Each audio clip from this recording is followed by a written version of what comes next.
USS Zumwalt costs $7.5 billion. It carries 2 guns advertised as the most advanced naval artillery on Earth. Neither gun has ever fired a shell in combat, not because the guns failed, because the ammunition did. In 1992, the United States Navy published a document that quietly ended one era of warfare and opened another. The Cold War was over. The Soviet Blue Water Fleet that had shaped 40 years of ship design no longer existed. The paper had a plain title, From the Sea. Its argument was simple. The next war would not be fought in the open ocean. It would be fought close to shore, in the crowded, shallow, radar-cluttered waters where nations actually lived, the littorals. Every warship built for the old war was wrong for the new one. The Arleigh Burke-class destroyer, steel gray and 8,000 tons, had been built to hunt Soviet submarines across the North Atlantic. Its radar signature was the size of a fishing trawler from 100 miles out. Its guns could reach 13 miles inland. The new mission needed a ship that could vanish from radar entirely and reach 100 miles inland with pinpoint precision. The Navy did not ask for an upgrade. It asked for a replacement, 32 of them. What it got, 20 years and $22.5 billion later, was 3. The program that would build this ship went through 3 names before it built anything. It started in 1994 as SC-21, Surface Combatant for the 21st Century. By 2001, it had become DD-21, then simply DDX, a placeholder name for a warship the Navy had not yet finished imagining. The uncertainty in the name matched the uncertainty in the mission. Nobody had built a destroyer this way before, because nobody had tried to build a ship that was supposed to disappear. The plan, on paper, was disciplined. 32 ships, a projected cost of roughly $1.34 billion per hull, spreading the enormous research and development bill across a fleet large enough to absorb it. 2 shipyards would share the work, Bath Iron Works in Maine and Ingalls Shipbuilding in Mississippi. Each one a century-old builder of American destroyers, each one counting on decades of steady orders. Raytheon would build the brain of the ship, an integrated combat system meant to replace dozens of separate consoles with a handful of touchscreens, cutting the crew needed to run a warship nearly in half. The mission itself was equally specific. This was not meant to be a general-purpose destroyer. It was built around one job: naval fire support. For decades, American ground troops moving inland had relied on Navy guns offshore to clear the way, a role the fleet had quietly abandoned when the last battleships were retired in the early 1990s. DDX was designed to bring that firepower back and improve it by an order of magnitude. Not 13 miles of range. 100. Every decision that followed traced back to that single number. The hull shape. The electric propulsion system, which freed up enormous amounts of power for future weapons no one had built yet. The radar cross-section, engineered down to the size of a small fishing boat despite the ship's true length of 610 feet, nearly as long as a World War II battleship. None of it was decoration. It was all built in service of one gun, one shell, and one mission that the Navy believed would define the next 50 years of American naval power. In 2001, the ship had a number: DDG-1000. In the budget documents, it still had 32 sisters waiting behind it. None of them would ever be funded. To understand why the Navy was willing to spend so much, it helps to see what DDG-1000 actually was, because on the water, it looked like nothing the Navy had built before. Every destroyer since the Second World War had used the same basic hull shape: a flared bow, widening as it rises from the waterline, designed to shed spray and keep the deck dry in heavy seas. DDG-1000 inverted it. Naval architects call this a tumblehome hull. The sides of the ship lean inward as they rise, narrower at the deck than at the waterline, the opposite of every warship since sail gave way to steel. The shape was not aesthetic. A tumblehome hull returns far less radar energy to its source than a flared one. Combined with composite deckhouses, retractable antennas, and hidden anchor housings, the design cut the ship's radar cross-section down to roughly the signature of a 50-foot fishing boat, a 15,000-ton warship trying to look on an enemy screen like nothing worth a second glance. Beneath the stealth shaping sat a second innovation, less visible but just as radical. Traditional destroyers ran mechanical shafts directly from their gas turbines to their propellers. raw horsepower hardwired to the water. DDG-1000 used an integrated power system instead. Two Rolls-Royce MT-30 gas turbines, the same engines that power the Queen Elizabeth-class aircraft carriers, generating electricity that could be routed anywhere on the ship, to the propulsion motors, to the radar, or held in reserve for weapons that did not exist yet. It was, in effect, a floating power plant with a hull wrapped around it. 78 megawatts of capacity, enough to one day run railguns or laser weapons the rest of the fleet couldn't dream of installing. But the ship's signature weapon, the one every other decision existed to support, was the advanced gun system. Two of them sat in DDG-1000's bow, 62 feet of turret and barrel, firing a 155mm shell built for a job no naval gun had ever done. Precision strikes up to 100 nautical miles inland, roughly 8 times the range of any gun the Navy had fielded before. The shell itself was the real breakthrough, the long-range land attack projectile, rocket-boosted after leaving the barrel and steered by GPS the rest of the way, capable of landing within 50 meters of a target from over the horizon. A Marine battalion pinned down miles from the coast could call for fire support the way earlier generations called in an airstrike, except this time the response would come silently, from a ship the enemy's radar had never seen arrive. On paper, it solved the exact problem the Navy set out to solve in 1992. A ship that could approach unseen, strike with the range and precision of an aircraft, and do it without risking a single pilot. The technology worked. Every piece of it individually worked. What no one had fully priced out yet was what it would cost to build only 3 of something designed, from the keel up, to be built 32 times. The first warning came in a language the Navy understood better than sonar, a budget line that would not hold still. By 2005, the projected cost per ship had climbed past $2 billion, not the $1.34 billion promised at the program's start. But still, the Navy argued, a price worth paying for a ship built to last the fleet 50 years. The Government Accountability Office disagreed. In report after report, GAO auditors flagged the same problem. DDG-1000 was trying to mature roughly a dozen new technologies simultaneously. The hull form, the integrated power system, the automated crew systems, the advanced gun system, the radar suite, inside a single ship design, with no earlier prototype to absorb the risk. Aircraft carriers introduced new technology, one system at a time. DDG-1000 was introducing all of them at once, on a hull nobody had built before, at a shipyard retooling its entire production line to build it. Congress noticed. In 2005, the Navy's own budget request quietly cut the program for the first time, from 32 ships down to 16. The number that had anchored every cost projection since 1994, the number that made the enormous research and development bill affordable, was cut in half with a single line in a defense appropriations bill. The math behind DDG-1000 had always depended on scale. Spread $10 billion of design and engineering costs across 32 hulls, and each ship absorbs roughly $300 million of that overhead. Spread the same $10 billion across 16, and the number doubles. The per-ship price did not rise because the ship became more expensive to build. It rose because the bill for inventing it was being divided among fewer and fewer ships to pay it. Inside the Navy, officers who had championed the program insisted this was still workable. 16 advanced destroyers, each one worth several conventional ships in capability, were still a formidable addition to the fleet. Bath Iron Works and Ingalls Shipbuilding, the 2 yards now retooling millions of dollars of infrastructure to build a hull, unlike anything in their history, adjusted their own projections downward and kept building. Nobody in 2005 called this the beginning of the end. It looked from inside the program like a correction, a more disciplined number for a more disciplined decade. The ship was still ahead of its time. The mission still mattered. 16 destroyers, each capable of striking 100 miles inland while invisible to enemy radar, remained a fleet worth having.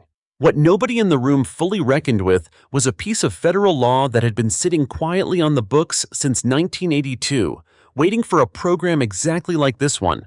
It was called the Nunn-McCurdy Amendment, and it did not care how advanced the technology was. It only measured one thing: how far a program's cost had drifted from the number it started with. In 2005, DDG-1000 was nowhere close to that line. By the end of the decade, it would cross it. If 2005 was a correction, what followed was a program that had lost the ability to agree with itself. In 2006, the number moved again, this time upward. Congress, responding to pressure from the shipbuilding industrial base and lawmakers in Maine and Mississippi, worried about production gaps at Bath Iron Works and Ingalls Shipbuilding, pushed the Navy toward a larger buy. The figure floated back up toward 24 ships, an attempt to keep both yards running at a pace that made economic sense. It was a number driven as much by the needs of the shipyards as the needs of the fleet, proof that DDG-1000 was no longer just a warship program. It had become a jobs program, a regional economic engine, and a naval weapons platform, all competing for the same appropriations line, and none of those three interests fully agreed on how many ships the country needed. The 24-ship plan did not survive contact with 2008. That year, the Navy's own senior leadership began making a case few had expected to hear from the men and women who had championed DDG-1000 for over a decade. That the ship, however capable, was overbuilt for the wars America was actually fighting. In Iraq and Afghanistan, the fleet's most urgent need was more Aegis-equipped, Arleigh Burke destroyers, capable of ballistic missile defense against a growing threat from Iran and North Korea. A mission DDG-1000, built for stealth and shore bombardment, was not designed to perform. The Navy that had spent 14 years arguing DDG-1000 was the future began arguing, in the same rooms, that its own future needed something else. The number fell again. 24 ships became 7. 7 ships still represented an enormous fleet by any standard. 7 destroyers, each carrying more firepower and stealth than anything else in the world's navies. But 7 ships could no longer support the economics the program had been built on. $10 billion of research and development, once spread across 32 hulls at roughly $300 million each, was now dividing across 7 hulls at nearly $1.5 billion each before a single steel plate was cut for the ship itself, and that was before Nunn-McCurdy caught up with the math. The 1982 amendment existed for exactly this moment.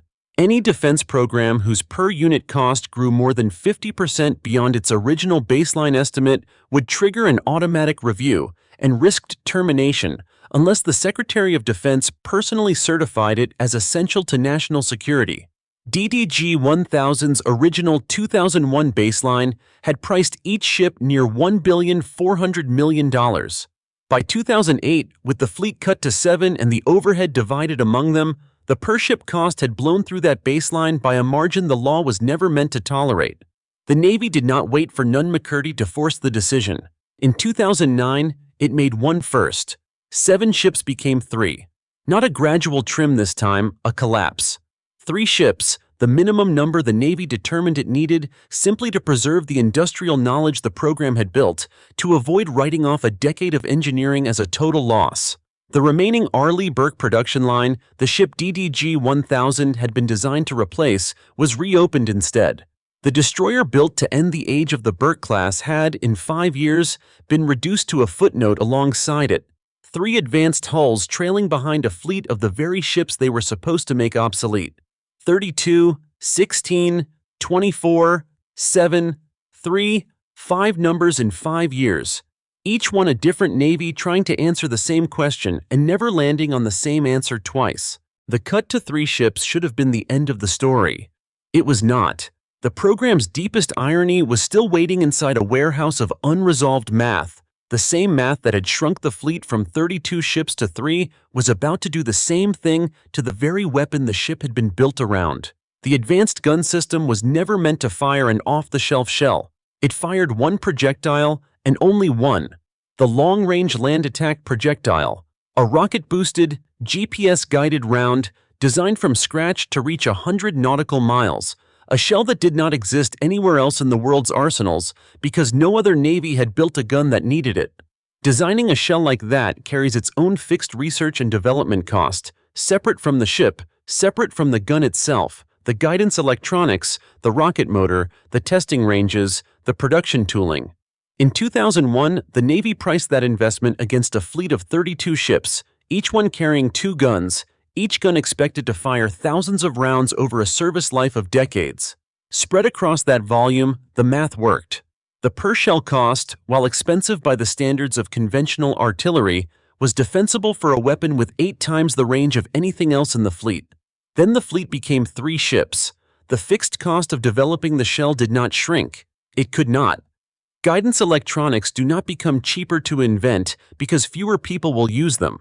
What shrank was the number of shells the Navy now planned to buy, and the same overhead that had once divided across an enormous production run now divided across a production run smaller than the Navy had ever priced a precision munition for.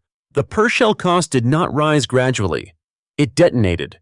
By 2016, naval officials confirmed a final price for the long-range land attack projectile, somewhere north of $800,000 a round. Some estimates ran higher still, toward $1 million for a single shell, a price closer to a small cruise missile than an artillery round, for a weapon system originally sold to Congress as a cost-effective alternative to airstrikes.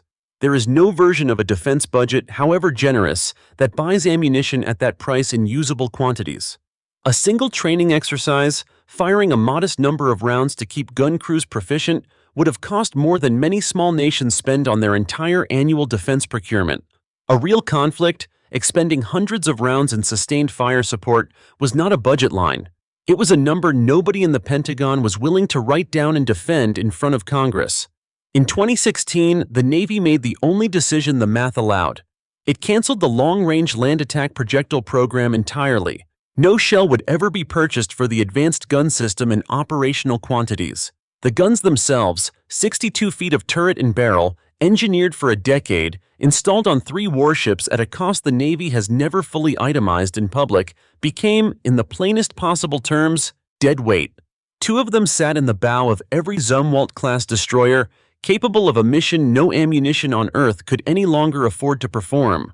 The stealthiest, most technologically advanced naval gun the United States had ever built went to sea with nothing to fire. By the time the ammunition died in 2016, the fleet size had already been settled for 7 years, but the full weight of that 2009 decision only became clear in hindsight once the math around it finished collapsing.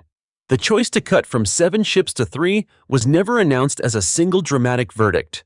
It moved through the ordinary, unglamorous channels that end most defense programs: budget justification documents, a selected acquisition report filed with Congress, testimony before the House and Senate Armed Services Committees, where admirals answered pointed questions about a program that had, by any measure, stopped making financial sense. There was no press conference. There was a line item, quietly revised downward, in a defense budget request submitted in early 2009. What made the decision final was not the Navy's preference. It was arithmetic the service could no longer argue around.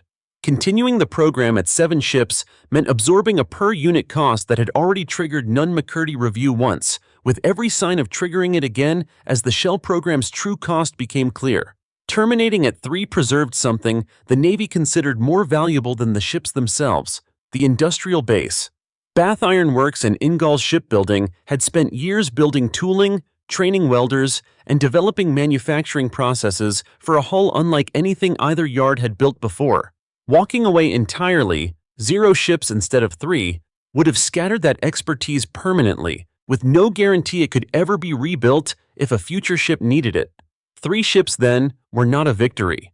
They were a salvage operation, dressed in the language of prudent defense management, and in the same budget request that ended DDG 1000 at 3 hulls, the Navy asked for something else: a return to full-rate production of the Arleigh-Burke-class destroyer, the ship the DDG 1000 program had been created in 1994 explicitly to replace. 16 years earlier, the Navy had judged the Burke-class fundamentally unsuited to the coming century of naval warfare. Too visible on radar, too limited in range, built for an enemy that no longer existed.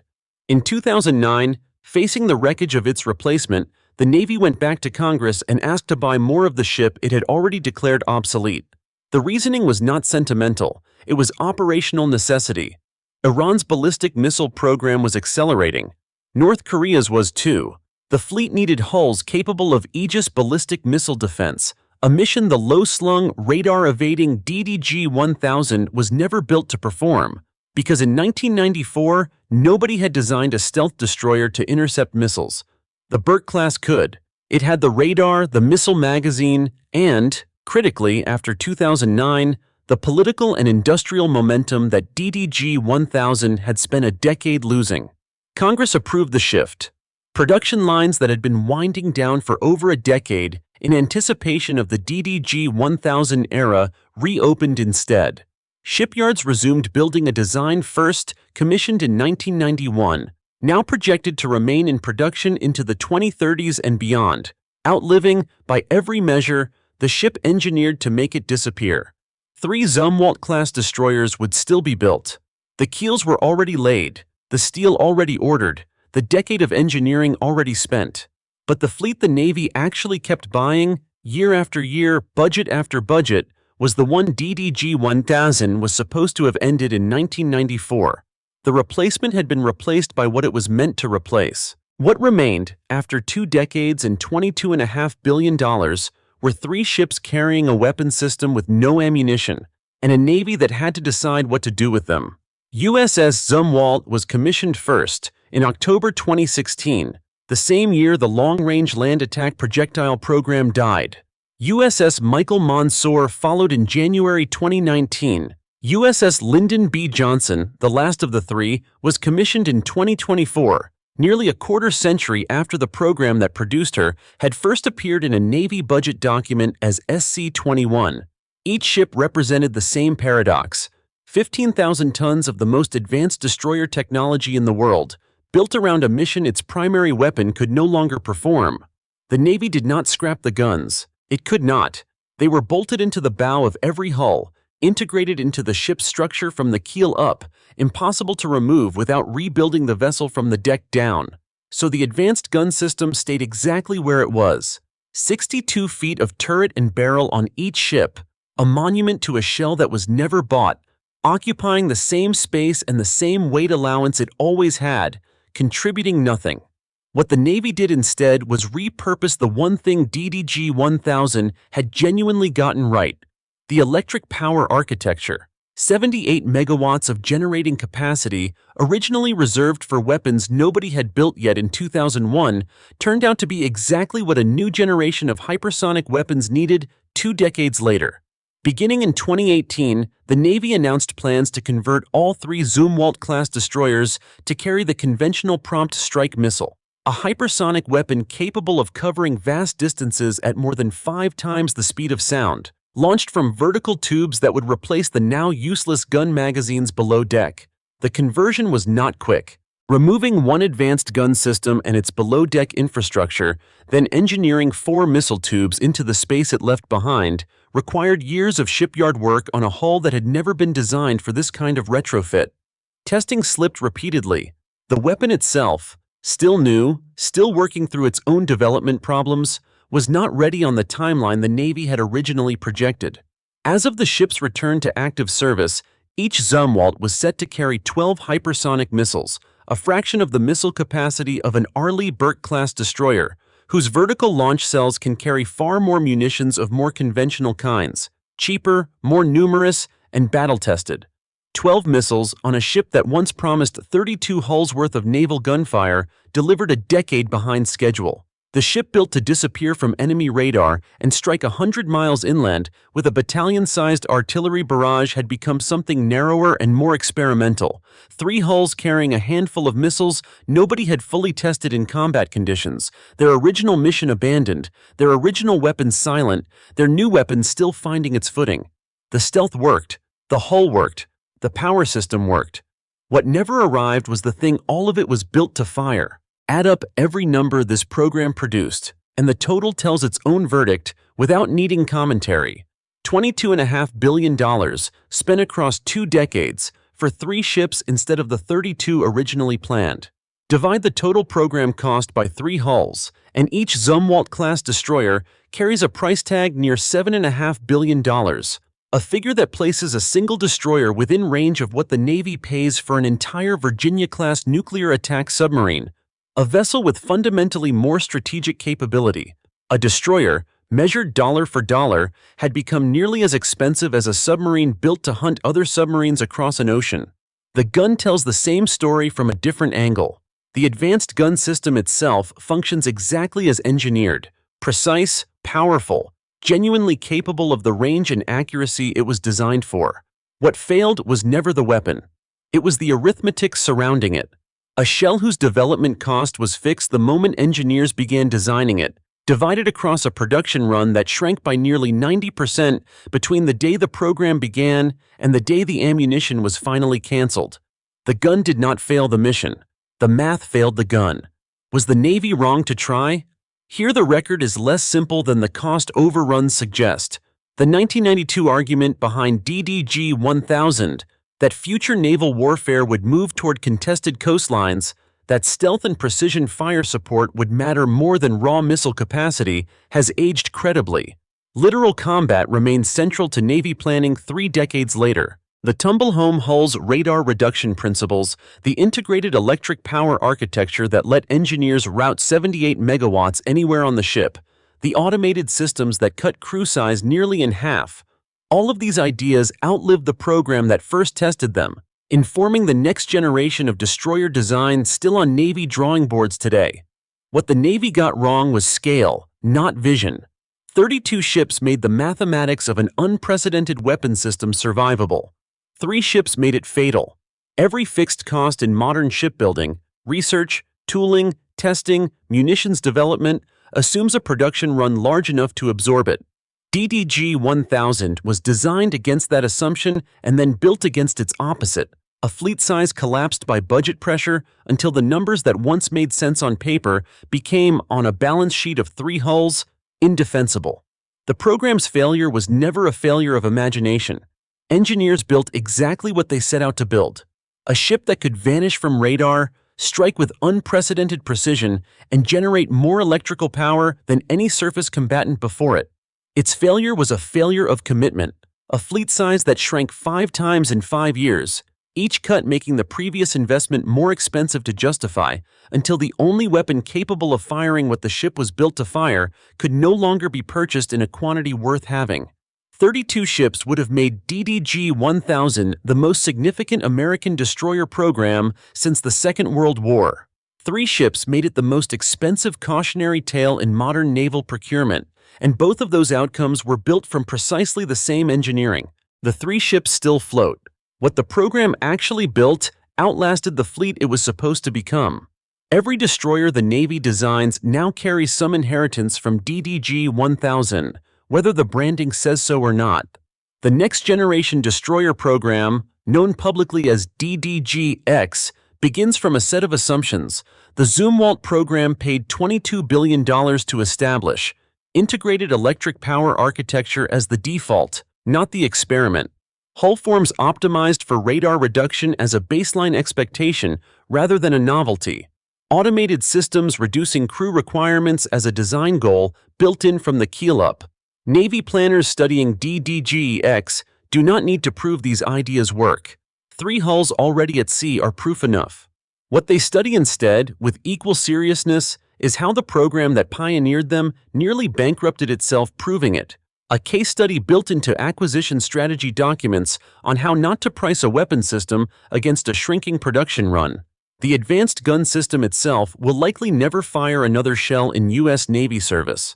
The 2 guns bolted into each Zumwalt-class bow remain there today, structurally permanent, tactically silent, a piece of hardware that functions perfectly and will, in all likelihood, be removed for scrap before it fires a single round in anger. In their place, the conventional prompt strike missile tubes represent the Navy's honest verdict on the original mission, not a repair, but a replacement of one failed weapons concept with another. The service is betting will fare better on the same 3 hulls, built for a war that ended before the ship reached the water. Bath Iron Works and Ingalls Shipbuilding, the 2 yards that retooled their production lines for a hull neither had built before, returned to building Arleigh-Burke-class destroyers within a few years of the final cut. The same ship DDG-1000 was designed in 1994 to make obsolete. That production line, resumed instead of retired, is now projected to keep building Burke-class hulls into the 2030s, a design over 4 decades old still receiving new orders long after its replacement was reduced to 3. There is a particular kind of irony in a warship built to be invisible. Every dollar of that $22.5 billion went toward a hull that enemy radar would never register, a signature reduced from destroyer to fishing boat, a ship engineered from its keel to its antenna housings around the principle of not being seen. The ship disappeared from radar exactly as designed. It was the bill that everyone could see.